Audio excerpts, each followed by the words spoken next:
Hi guys, welcome to DevOps Open House 3. It's 7 p.m. Let's start. This is the third edition of the DevOps Open House. We have seen the first two where we did the pipeline. Second one we jumped into GKE. This is the third one where we'll just cover a few little introduction on what we covered in the first two open houses, followed by basically the YML part and how YML can be used for kicking in Kubernetes. But before we do that, it is indeed my pleasure to introduce Prashant. Prashant keeps on adding new certifications and new badges every now and then. If you look at what happened between the first DevOps open house and now, we have seen him add new badges and he is now a certified Kubernetes application developer. Congrats, Prashant. Prashant comes with a 20 years experience in IT telecom industry. He's a domain expert. Along with that, he's a certified DevOps trainer and coach. He's a licensed trainer for Agile Testing Alliance for CPDOF, and he has trained tons of people across and across different locations, not only in India but all across the globe, like Cyprus, Ireland, Spain.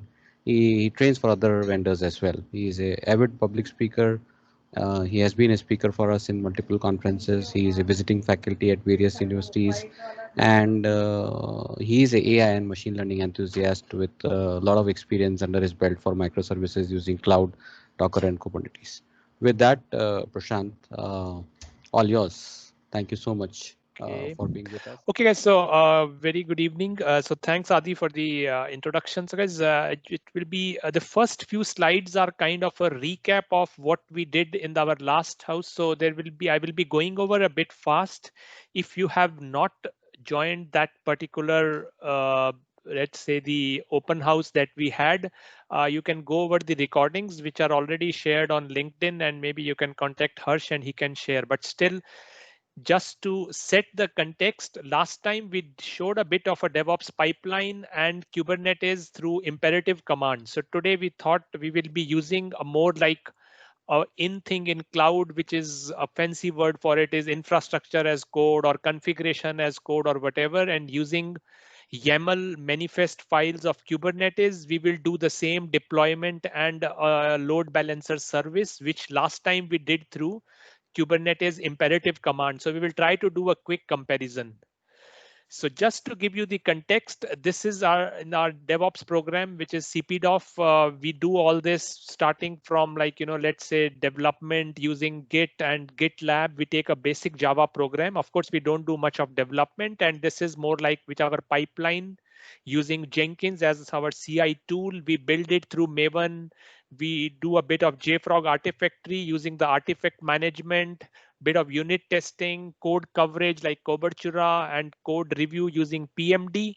And eventually we move towards Ansible deployment into Dockers and of course, continuous monitoring through Nagios. So in the interest of time, as the today's session is more on Kubernetes and that also through the manifest files or what we call infrastructure as code, I would just quickly show you the pipeline that we have. Of course, still last time we were doing only till this deliver and bit of deploy, but today what we will show you is that in our pipeline, we will also add Kubernetes manifest file through a GitHub repo, and we will see the Jenkins making this whole deployment flow through all the way to Kubernetes, because last time we were only doing it through till Docker, and the Kubernetes piece we showed you through imperative commands. Okay, so basically this is just to set the context that we are using for Kubernetes. We are using a Google Kubernetes engine, which is one of the managed services of Kubernetes, because of course we can set our own cluster of Kubernetes, but industry is heavily wants to move more towards managed service for everything. So GKE, which is one of the popular one, because anyway Kubernetes was developed by in-house Google and eventually made open source. So this is one of the best industry managed tool which is there available to us. So we are also using, which is Google Kubernetes engine. It is part of Google Cloud Platform, GCP, but what it gives us is a hosted service using whatever the clusters and the node concept of Kubernetes. So in the interest of time, we already created a cluster because it takes few minutes to bring it up, but just I will quickly show you that if you go to the GCP platform, this is Google Cloud Platform, we can basically go to this option of Google Kubernetes Engine and eventually start a cluster. It is 2 clicks, okay? Just we say we want to create a cluster. Of course, there are a lot of options that we can set for setting up a cluster, but said that practically if you don't want to change and want to go with the default options, it's only a question of giving a name of your choice and just click this create. And behind the scene, it will create a master node and worker nodes and all the relevant concepts of Kubernetes. If you want to do this whole setup using virtual machines and cloud, it will take you half an hour or so, and it will still not be as robust and managed. So again, this is the platform which we are using. So with this background, this we already showed last time, where what we are doing is we have a simple hello world war file. We make a Docker image out of it.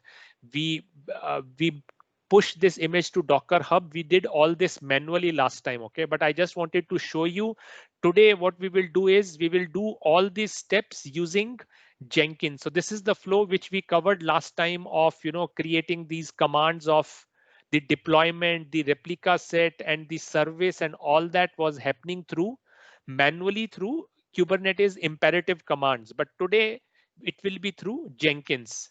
So just to set the context, I have been using this word imperative, and what we are showing today is declarative way, which is much more popular in industry. Of course, imperative has its own use, but first let's see, guys, what is imperative and what is declarative. It is a common thing which a lot of tools are using these days. So imperative is more like, when you tell what to do, like if you want to make coffee, you give step-by-step instructions as to what to do with these steps. In Kubernetes, if you give kubectl commands from command line, which is more like imperative, where you are telling it what to do. Versus in declarative, what happens if you are aware of any of the infrastructure tools, like whether Ansible or whether Puppet, or there are tools like Terraform and all. This declarative is very commonly used because here it becomes much more simpler from the point of view that you just describe what you want to have in some kind of a file, which is for Kubernetes, it is called manifest file. It supports 2 languages or whatever these platforms, which is YAML and JSON. We will talk about it in next slides, but basically I will try to compare between imperative versus declarative, okay? Because it's important to understand imperative is normally used in Kubernetes by developers when they want to do something very fast. But in production like setup, where you want to have a repeatable behavior, a principles of infrastructure as code, which is a very common thing in cloud and very much required to have a repeatable behavior, the declarative way is what comes to your help. So out of YAML and JSON and XML, okay, whatever you want. Of course, JSON and YAML are supported by Kubernetes. YAML is relatively the simpler one, so we will cover that, okay? It is a serialization language, which means to pass information from an API like a REST API to some kind of an interface. It's very popular. Even Ansible uses it, even Docker files, the Docker Compose uses it, Prometheus uses it, and Kubernetes, of course, uses it heavily. So what it does is it becomes very simple. You have a key value pair. Again, this is not a YAML session, but because I will be showing you 2 YAMLs at least of a deployment and a service, I just want to set the context here, okay? Where like if I just want to create, it is like if I want to create any kind of a thing, it's like I want to create a service. This is more like a list and you have a key value pair. So app is the key, my web. So you have a colon and a space. So remember guys, compared to this in XML, if you want to do the same thing, you will have to have start tags and end tags and much more things. And if I want to compare it with JSON, you needs to have these curly braces and these braces and all this. So these are practically very similar thing, but just to show you the context, if you look at a high level, we will see YAML is the simplest. You don't have any characters like less than, greater than, or whatever the curly braces, because YAML heavily uses indentation. Like this becomes a child of service, and it uses space and new line and indentation for all the differentiation, while JSON and XML are using these different characters. And that is why we see it is much more precise and readable, because we don't have these unnecessary tags and all these characters.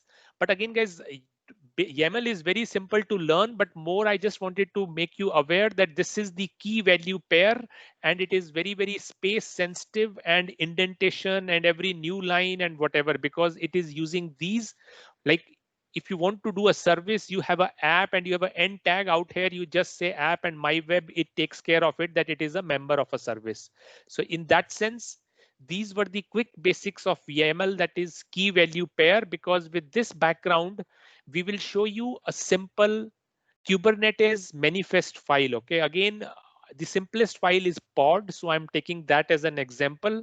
There are important sections in a manifest file using YAML. I will be covering only YAML, even though JSON is also supported.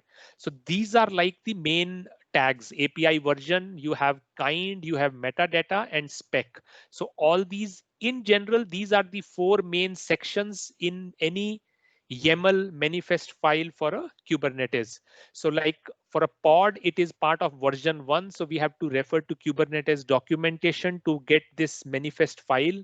This is a file rather than giving an imperative command of running a pod like kubectl run pod. I will show you the command also. So let me quickly go over it. So this is the command to run a pod, but this is imperative way, versus if we write it in a manifest file, which becomes a declarative way. You are just saying, I want a pod, this is the name of the pod, and this is the image I want to use. So out here you are giving it kubectl run my pod, which becomes like name of the pod, which is in metadata here, and dash dash image equal to Tomcat becomes like spec, and you have containers, and this becomes like a list, and this is like an array first member of the list, so you have image Tomcat. So this is exactly having the same effect, but this is a manifest file. So what it happens is you can manage it in your source code, which means you can version these files, you can invoke these files, and you will always get repeatable behavior. Of course, we don't see the power of it in a thing like a pod, because even the command looks very simple. But when we will talk about deployments and service, you will see that how, because of this manifest, how we are able to invoke it through Jenkins, and it becomes part of our source code. So we will put these files in GitLab and we will invoke them from there rather than giving any imperative commands. So basically, these are the main sections. I have explained it here also. API version is anyway part of the versioning of this is Kubernetes specific, what you're trying to create. Metadata means data about what you're trying to create. Like you could have multiple subsections here. Okay, don't take me wrong that this is a very, very simple version of pod. Okay, but there is a lot of complicated things like port mapping and volume mapping and secrets and a lot of things. So Kubernetes has its own learning curve, but out here, in the interest of time, because we would like to spend 20-25 minutes on this, and then we will leave it for the rest of the time for question answers related to the CPDOF program and to Kubernetes manifest if you have any. So in the interest of time, I will move forward. So this is one of the key files that we are using. If you remember from last time, we created a deployment of this image P Benival Hello World on a port 8080, and we want 2 replicas. And this was the kind of command we gave from a command line of Kubernetes. But today, in a declarative way, how you will do it is that you will have such a manifest file. You will push this manifest file to your GitLab, and we will pull it from there, and we will invoke Kubernetes to update this manifest file. So it is very similar. You see, it is saying hello world. Of course, out here, I slightly changed it that, okay, I want the name to be hello. This dash dash image and all this, you will see somewhere here, you see in the container section. So you have, and of course, I have slightly parameterized it because out here, this version was hard coded. And this port mapping becomes like ports, container port 8080, and this replicas, which is more for the replica sets. comes here in the spec.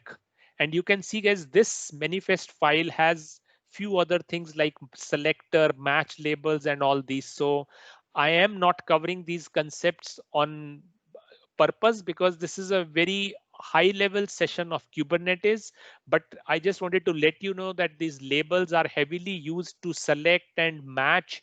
So this particular container which starts, or the pod which starts, has a label app hello, and we want this is replica set specifications, and this is more like deployment. So these are three levels if you remember from last time we discussed. So there is deployment, there is replica set, and then there is pod, and inside pod there is container. So we have this all set up in just one file. And the other thing, if you remember from last time, it was a service. So we were doing an imperative command. We were exposing this deployment on some kind of a port and a type load balancer. So this imperative commands in a declarative manifest file will look something like this. Okay, so you have metadata, you have spec section, and you see all this port 80, target port 80. So all these what we were giving from command line and type load balancer, what we were giving with these double hash and all. Basically on purpose, I put these slides just to let you know that we are doing exactly the same thing. But what this makes it is this becomes like infrastructure as code. Okay, that's a popular term which is used, and we can put these manifest files in the GitLab. Let me quickly show you also, like we have a GitLab repo separate, which is like infrastructure as code. I gave this a name. So it has various files like Docker file, which we discussed last time also to create Docker image. We have this deployment file, which is more like the file that I was discussing right now. So I have put this in all this. So you can put multiple things. Okay, so I have the deployment section, and with triple dash, I can put my service also here. So this is practically the same code. So rather than having two kubectl commands, I have written this manifest file. I have put it in the source code, and eventually I can ask Jenkins to kind of clone this and invoke this. This is what we are going to show you right now. Okay, in the sense, but this was like just to let you know that we have done this already. And now what happens? Let me now move to Jenkins, okay, which is the main thing. So we have already written a deploy job, okay. Till last time, if you remember, we showed you our, okay, this has timed out. So just give me a second, guys. I will log in again. So all this setup we have already done. So we were showing you till deliver, and after this, the Kubernetes piece we did through command line, okay. But today what I will do is I will invoke this deploy job also. Let me quickly show you also what it is doing, okay, just to let you, give some idea as to what's happening here. So out here in this deploy job, if you remember, its job is to create that Docker image, push it to Docker Hub, all the steps that I showed you in the one of the slides. Okay, it will do all these through. Okay, let me quickly move there so that you get the context. So creating the Docker image, uploading it to Docker Hub, and deploying and exposing and all that. Okay, so all these 4 steps this job will do. How will it do? It will clone our infrastructure as code repo, which I showed you, which has all the files. It will run some scripts, which has all the commands related to creating the Docker file running and all that. I can show you also, like we have all these commands like which we have run last time. Out here now we have made script. So you build a Docker. I have even used a $build ID, which is more like a Jenkins variable for every build, and it pushes it to my Docker Hub, and eventually it does something with the deployment file and creates a final deployment file for GKE. And after that, as part of the job, I invoke this deploy to Google Kubernetes engine. Of course, there is a lot of background work that you need to do. You have to set up the cluster, you have to set up everything, you have to get a service account and all that, which is part of our advanced DevOps program also. And we do this and practically we save it. So basically what I will do is I will create a dependency on the deliver. Okay, the last time which we did. Okay, so deliver was the last job. Let me do a dependency here of this job so that it becomes part of our pipeline. So quickly I will do build after other projects are built, and I will say build it after deliver. Okay, so I will just save it. So this is more like part of our pipeline creation. So let me now go to our pipeline and show you. Okay, so DevOps. So basically, if you see guys, this is what, okay, see this new job has come, it is yet to run. And by the way, I have done a full kind of a CI/CD here and also used Git webhook to kind of invoke this pipeline also. So I will show you real DevOps in action. Let's say as a developer, I am in Eclipse. This is my Java code. In interest of time, I will not say, but let's say, let me put here something like demo. Okay, so that we see this. So I'm just changing something in the source code. Let me show you how it happens. I just commit these changes and the pipeline will get triggered. Okay, let me show you how automated it is. I will just stay here and maybe refresh it, because auto refresh sometimes doesn't work, and you will see a new pipeline getting triggered. I don't click any button in Jenkins. Okay, so this is what we do as part of our CPDOF program also. And let's see what happens, guys. So basically you will see very soon that you see a new compile, unit test, code coverage, package, deliver and deploy will happen. And suddenly you will see that based on these manifest file which I have discussed. Let me quickly open them also so that we can show you also what we can expect. So what you can expect is 2 running pods of this image, the latest one which we have just pushed, and a load balancer service. Right now, none of this would be up. Okay, let's see if I will try to do this. Okay, kubectl get pods. Okay, so let's see if there is any pods. Okay, so we already have pods running, and let me delete this. Okay, because this I think I was practicing, so I will delete this. Okay, before it reaches that place, so that we have a delete deploy. So I will just delete the deployment. Okay, so that we have of nothing working there. Okay, so I will delete this deployment. So right now, if you will see, there is no pods, okay, out here. Okay, all of them will get terminated because I want this to run through this. Okay, so let me put a watch here. Okay, so I will put a watch so that we can see what's happening. So while this is, I did all this because, so let's see where is our pipeline. Okay, so if everything is going well, you will see that you have, so basically unit testing, JUnit is doing its role here. Cobertura is doing its role here. We are putting things into JFrog Artifactory. Out here, we are putting to Tomcat, and as part of this job, we will deploy it into Kubernetes. No kubectl command, nothing. Okay, so basically till this point, everything is done. Deployment is yet to run. Okay, and you will see the moment deployment will be successful. Let's see what happens. Okay, so the moment this job is success, you will see that command will start giving result. Okay, so right now it is running. Let's see what is happening in this job. You can see the logs here. Okay, it is finished successfully. Perfect. So while it is, you see suddenly you have 2 pods. Okay, and it is quite powerful. Okay, let me show you something. Okay, the service has already done its piece. Let's see. I will go, these all we discussed last time, guys, so I'm not showing them again, but let's see. And I put here hello world. Okay, so let's see, guys. And you can see even this time I have enhanced it slightly just to show you also that this is real load balancer in action. So we have this being served by 874J1. Okay, so let's see which is our pod. So we have the one of the pod as this. Okay, so remember there is a load balancer and it has given it to 874JL. Let me show you the power of Kubernetes. Okay, this is really what Kubernetes can do. So what I will do, I will simulate a scenario where let's say this pod goes down due to some reason. Okay, so basically I will delete this pod on purpose. Okay, so just to show you, no problem, because there is a deployment running, there is a replica set running. It is Kubernetes responsibility to immediately start another pod. Okay, there will be no downtime. I will show you. Okay, so immediately you see another started 11 seconds back, and let me quickly refresh this also. No downtime, and suddenly you see it is being served by this one. Okay, so this is really I can do any change, and you will see, guys. Let me try to show you, okay, one final thing before we take it for questions. So let's say as a requirement came that I have to change the background color to green and maybe change this message, which is more like, remember this is the same program. So right now it is saying it is September 2020. Let me put the message here like today's message, okay, and October 2020. I have done all those changes, and this is real CI/CD in action.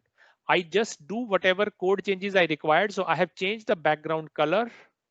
I commit the code, okay. Nothing as a developer I need to do. If my pipeline is set up completely, everything automated, it will get deployed. I will just refresh this screen and you will see the background color changing to green. Nothing, okay. The service, the deployment, the replica set, the pods, none of that is your problem. The pipeline is taking care of it, okay. And even this pipeline using the webhook concept, you see a developer pushed the code and a new pipeline gets triggered. The moment it will move all the way to deploy, I will show you that I will refresh, and I can be damn sure that it will change a text of this and it will change the background color to green. Okay, this is like a user requirement or something coming. You do a small fix and it goes through all phases of unit testing, code review, code coverage, testing. You can invoke Selenium through it and all that, and eventually put it into production. And rather than Docker, we are using Kubernetes as the final thing. So let's see where is our pipeline. And very soon, guys, in the interest of time, we wanted to spend 20-25 minutes on it. So I'm more or less done. Once this pipeline finishes, we will open it to question answers. Okay, anything that you have related to this. Of course, I will just quickly cover our CPDOF program before we take questions, but the demo on the Kubernetes piece is more like I wanted to show you all this in action. Of course, this pipeline takes its own time because remember there is JUnit, there is Cobertura, there is JFrog, there is Tomcat, and there is Kubernetes and Docker all playing their role in each of these jobs. So of course, it takes 2 minutes or so to run, which is quite decent. Of course, our application is very small. It is just a Hello World program. So I would not say it's a very large program, but yes, you can, if you have a microservice kind of architecture, technically your build should take very less time. And let's see, while we were discussing this has already reached the last phase of deployment. So let me show you what we achieved here, okay, through the presentation. Okay, so what we have achieved here is, guys, basically with this, when we do new change, GitLab invokes webhook. With Jenkins push images to Docker Hub. Docker eventually it invokes Kubernetes. Kubernetes does all this through manifest files.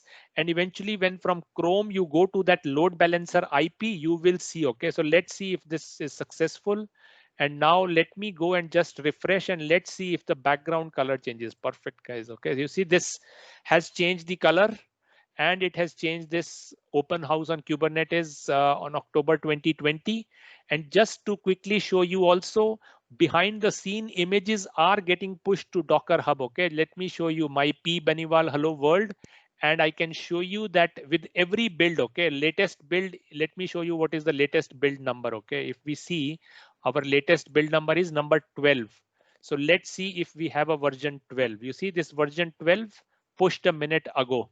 So guys, remember behind the scenes, so many technologies are getting used. Okay, this is by the way a partial set: Java, Maven, Cobertura, JUnit. A lot of things are happening, but I am more showing the deployment side of house. So you have Docker, Docker Hub, you have Kubernetes and the manifest files and the load balancer and the services and deployment, all that happening. So this is what we make people experience in our DevOps program, the CPDOF. So just a quick few slides on the CPDOF program. This is one of the most completely hands-on session with, we give a virtual machine to every participant. All of the participants of this CPDOF program eventually on their own virtual machine, which is assigned to them for 10 or so days, cover each and every phase of this pipeline, create their own pipeline, experience it, and eventually they get certified in DevOps. And also there is a practical assessment and as part of it. But based on the feedback that we have been receiving till now, this is one of the most hands-on sessions on DevOps in the industry across geographies. We have run this program and it has been really liked. In the interest of time, I will not share, but these links are shared on you in the LinkedIn at times. So next program we are running is this month end, which is 30th October to 1st November. We understand people are working, so we mostly run this program on the weekends, but because it is a 3 days program, we start on Friday at 2 p.m. India time. So we run for 8 hours every day, Friday, Saturday, and Sunday. So it's basically a 24 hours full-fledged program where people experience the whole CI/CD pipeline in their own environment. And of course, as you are attending this, you are entitled for a special 10% discount also on this program. And with this, we move to questions. So Adi, anything you would like to add or? No, good. Excellent, Prashant. It was amazing, quick one. I hope that people can appreciate how the demo went. And the intent of these open houses to get you familiarized with little terms and all, because anyways, getting you to practice really requires you to go deeper into a virtual machine and all. And I'm sure that the way that CPDOF program is being conducted, there is no other program which comes close to it. It is the fastest way for somebody to learn practical DevOps. We guarantee it. Okay. Anyways, the idea was not to oversell or sell CPDOF. The idea was to showcase you some of the school concepts, which I think is a must for everybody to pick up. So we open the house for the questions here. Anybody would like to ask any questions now?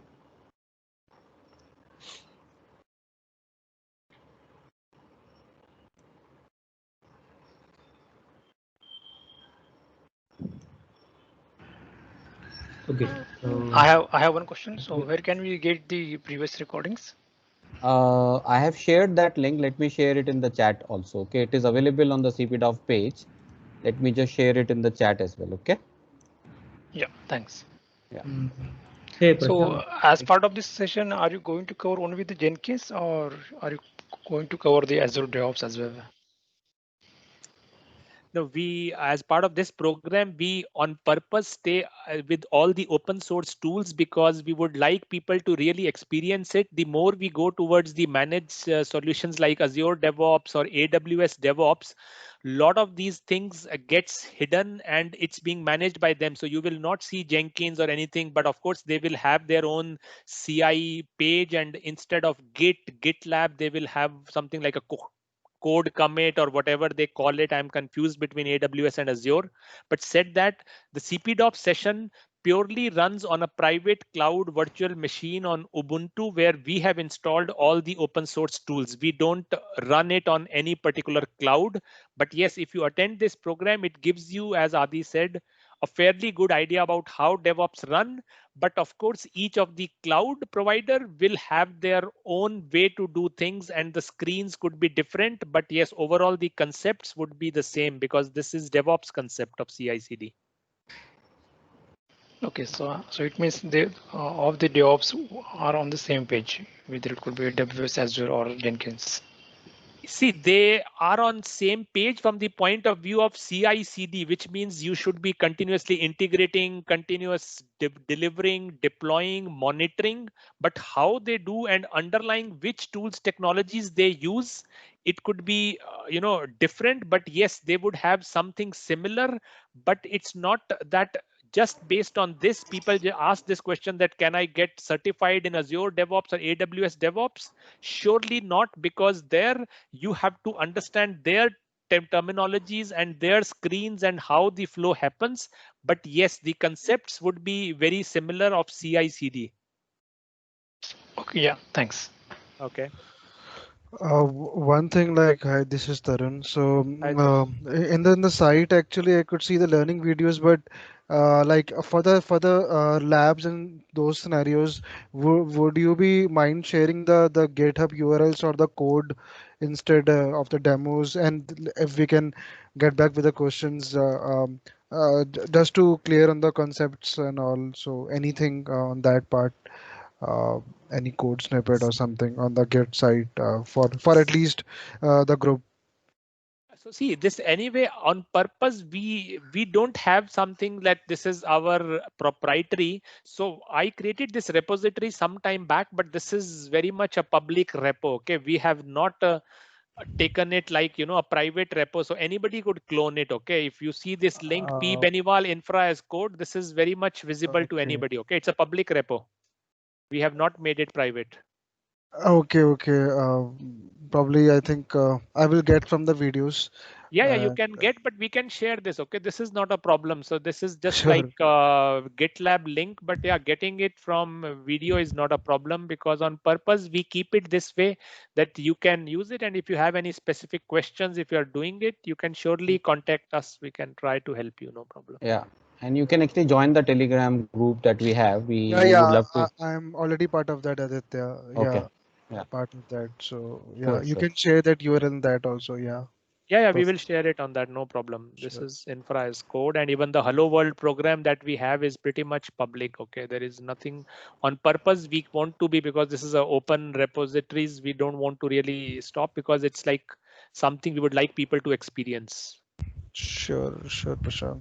Yeah, thank you. Okay, guys, any other questions? Yeah, Adi Bairagi this side. Yeah, Bairagi, go ahead.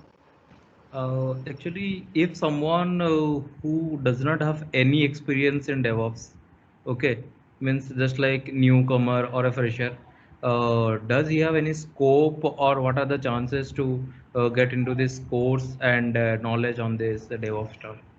See, I'll take the first shot and then Prashant can answer it more in detail. Bairagi, the way that I see CPDOF program is actually meant for everybody to get into the DevOps world. Because see, there are a lot of other programs which are on the certification side. They only talk about theory. So we, on the contrary, don't talk about the cultural side of things, which is primarily driven from agile concepts. We talk more about from the practical point of view. So people can show you diagrams what is CI/CD pipeline. Here in CPDOF program, we actually have people go through this entire pipeline by themselves. So the 3-day program that we have, I think the first half an hour is what is the overall concepts, and then it starts from Git and goes on till basically the end pipeline that Prashant showed. Prashant, you can add more on it. Adi, Yeah. I would like to add Vijayashree to this question. And I have Yeah. attended Prashant's CPDOF sessions, and it was excellent. He takes right from the basics of Linux commands to the advanced topics of Kubernetes and deployment. Who's this? As Bhagyashree here. Bhagyashree. Okay, hi. Okay, Yeah. go ahead, please. For everyone in this forum, I would like to say that people who haven't done it, it's a very hands-on and comprehensive, like right from the basic. Even for a beginner who has not done Linux, he takes it so well. He has so much of patience. Like in our session, we took a lot of time just to understand a change directory command in Linux, and Prashant showed a lot of patience. So yes, it is for all people at all levels who haven't heard of the DevOps before. I'm sure Prashant will make it easy for them. So Yeah. sorry for interrupting. Thanks, Bhagyashree. Okay, so guys, she's not planted. Okay, believe me, I didn't knew that she's attending this. So whatever she's answering from her own heart and experience. So for sure, thanks, Bhagyashree. This is Prashant here. So guys, we surely try to make sure that it is something which is enjoyed also by people who are coming from even non-technical background. So we kind of propose this, that this should be attended by people who have no experience in DevOps, and even a lot of people at management level who have never done any hands-on in their like last 5-10 years. I think freshers anyway pick up, because if you know any programming language, or if you have some kind of experience what is software development life cycle, it's very easy to pick. Of course, as Bhagyashree said, having some Linux things in general, if people don't know, I do spend a lot of time with a lot of patience, but I still expect that if people could brush up their Linux basics, it's good. Otherwise, on purpose, we don't have any prerequisite for this program, and we have very much heterogeneous batches, and we try to see to it that everybody who joins it, even if you will see our feedback, I saw one person, I forgot the name, he said that I always keep an Excel and see to it that everybody is doing every hands-on exercise, and I'm trying to track it so that nobody is left behind. But yes, so I think it is a program which is meant for without any prior experience people also, for sure. Yeah. And by the way, Beragi, if I wish I could say that it is so good that you can actually take feedback from anybody who has attended the CPDOP program. You would feel that, okay, this is what is the feedback. So what Bhageshri said is the general feedback that you will get. And that is where we challenge. Okay, so I wish I can write it somewhere that if you don't like it, paisa wapis. But I think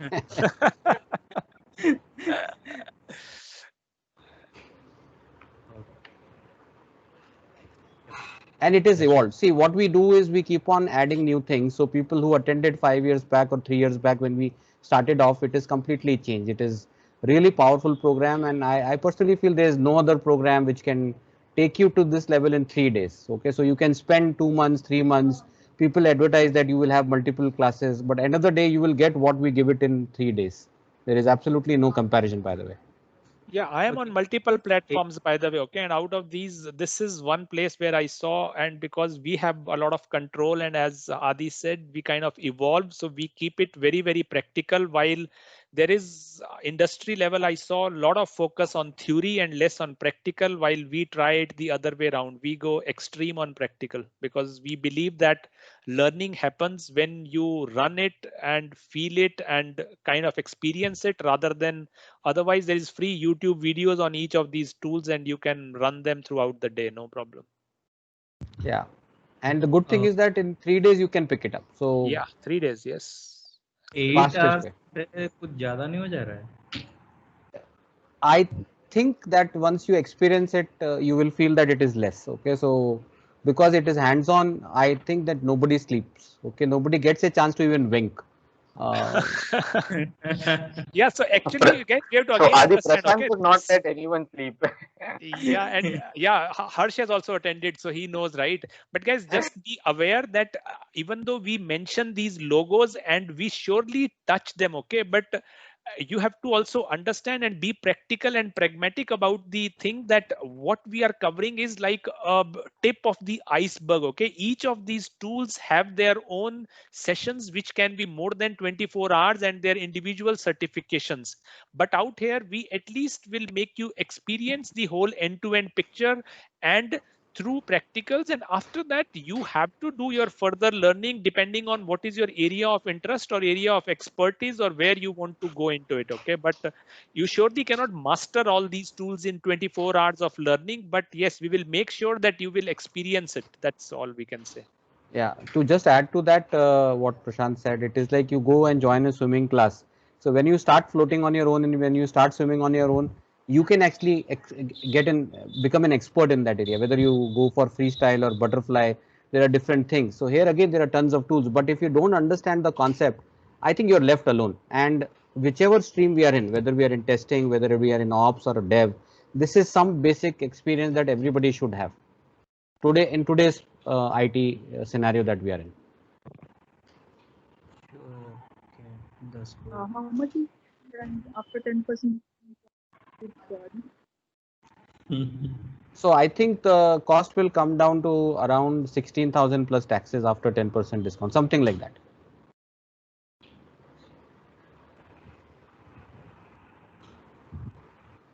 That's the early bird price. It is around 18,000. So if we take 10% out of it, 1,800 will come down.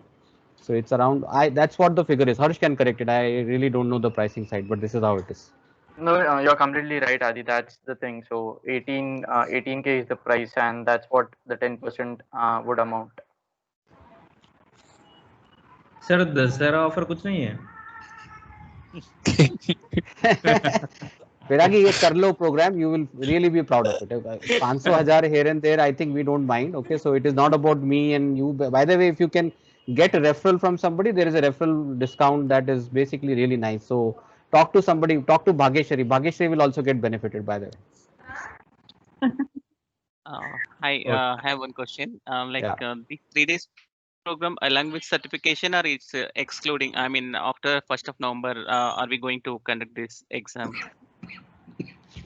Exam is within 7 days. So as what Prashant said, this 3 days actually is all practicals, and then a similar case study is what you can expect in the practical exam. So we let you practice on those same virtual machines.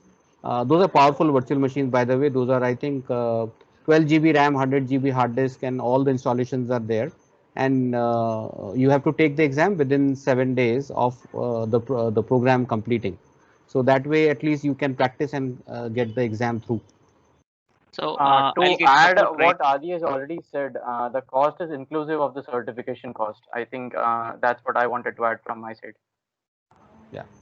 Great.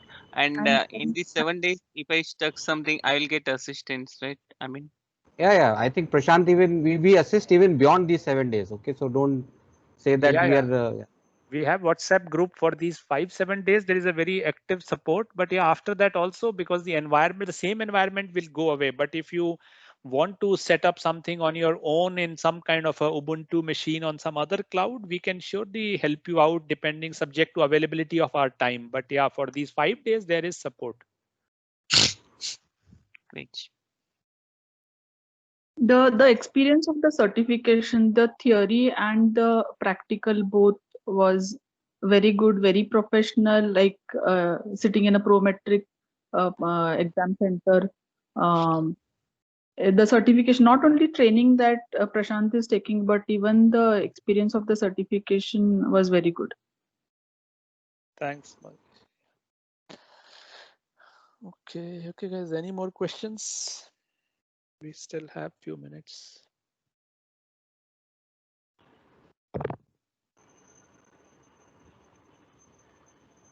By the way, just to add to our CPDOF program, the CPDOF advanced program is basically planned for November end, which is basically going to deep dive into many other subjects, which is the demand. So CPDOF program has happened across the globe, and there are many thousand people, I think more than 1,000 odd people who have already been certified. And if I'm not mistaken, Amdocs itself has done a certification for their entire leadership team across basically not only the India Center, but also in Cyprus and Madrid, where Prashant trained. And Yeah, even now Israel, right? Israel. Cyprus, and also there, where was it? Yeah, Dublin, Dublin also, yes. Ireland, yeah. Right. So, and now we see that there are 2 licensed trainers right inside Cyprus Amdocs, and there are batches going on every month from their side. So the program has been appreciated to a very large extent. You can actually look at the feedback on the CPDOF site and hear some of the people from the Cyprus team as well.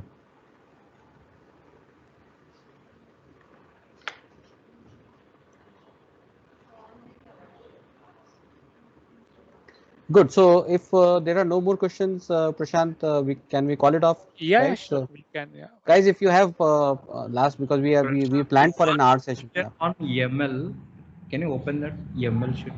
Yeah. Let's see. I'll move it. Just next. Sorry. No, I think it was this one. No.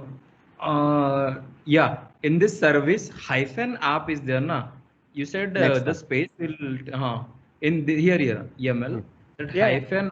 What is this significance of this hyphen? This is list. I said members of list begin with this. So this is more like if you want to have another service, you will have another dash and this. Okay, so this is more like a list, array. You can say this is array of YAMLs. Okay. Basically, all these are member like app, port. These are 3 properties of this service. And if you have another service, you can have another dash. Okay, let me show you in a manifest file how it will appear. Okay, let's see. So see, like for this is containers has a dash because this is more like an array. You can have more than one container in a pod. So if you have another container with a different image, you will put another dash and at the same level and give it. Okay, so this is more like a member of the list. Okay. So you can have multiple containers, correct?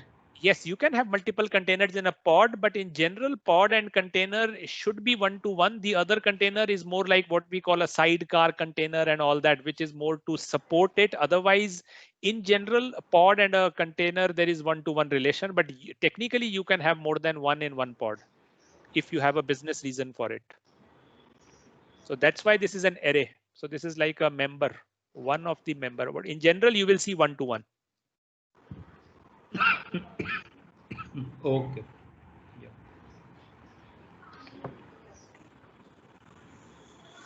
Okay, I think good. We had a great session, and we should thank everybody who stayed till the end. Let me see if there are any questions lying on the chat window. Nothing, I think. So good, guys. Anything you still can chat in the Telegram group. Make sure that you join there. And Prashant, as always, it was wonderful. Every time you do this, there are a lot of learnings for me and everybody who has joined as well. So thank you so much for your Okay. time, Thanks, and thanks guys. everybody for your time as well. All Yeah, right. thanks.